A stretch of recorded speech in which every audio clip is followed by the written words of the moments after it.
Hello மக்களே, சிந்து பைரவி அனைத்தையும் எடுக்க போதுன்ட்டு இன்னொரு வீடியோவில் ஒரு குட்டி ப்ரெமோவாக பார்க்கலாம் வாங்க.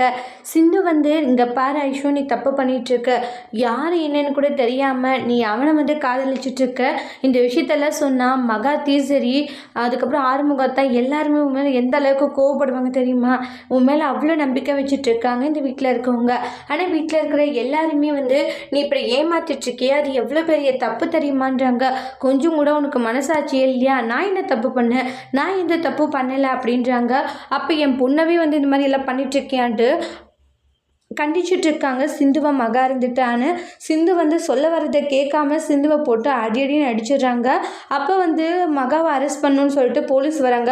உங்களை அரெஸ்ட் பண்ணணும்னு சொல்லிட்டு அரெஸ்ட் பண்ணி கூட்டிகிட்டு போகிறாங்க. ஐஷு உடனே அண்ணன் அம்மாவை அரெஸ்ட் பண்ணி கூட்டிகிட்டு போயிட்டாங்க அப்படின்றாங்க. எல்லாத்துக்கும் காரணம் சிந்து தான் அம்மா மேலே போலீஸ் கம்ப்ளைண்ட் கொடுத்துருக்கா. அதனால தான் அம்மாவை அரெஸ்ட் பண்ணி கூட்டிகிட்டு போயிட்டாங்க. சிந்து என்ன நடக்குதுங்க டாக்டரே, நான் உங்கள்கிட்ட ஒரு முக்கியமான விஷயம் சொல்லணுன்றாங்க. நான் போலீஸ் கம்ப்ளைண்ட் கொடுக்கல, ஏதோ ஒரு தப்பு நடந்துட்டுருக்கு. ஆனால் ஐஷு இருக்கா இல்லை, அவள் எவ்வளோ பெரிய வேலை பண்ணா தெரியுமா அப்படின்ட்டு நடந்த விஷயங்கள் எல்லாமே சொல்கிறாங்க சிந்து. கேட்டு சிவா ரொம்ப அதிர்ச்சியில் இருக்காங்க. அதோட இந்த ப்ரெமோவை முடிச்சிருக்காங்க. தேங்க்யூ.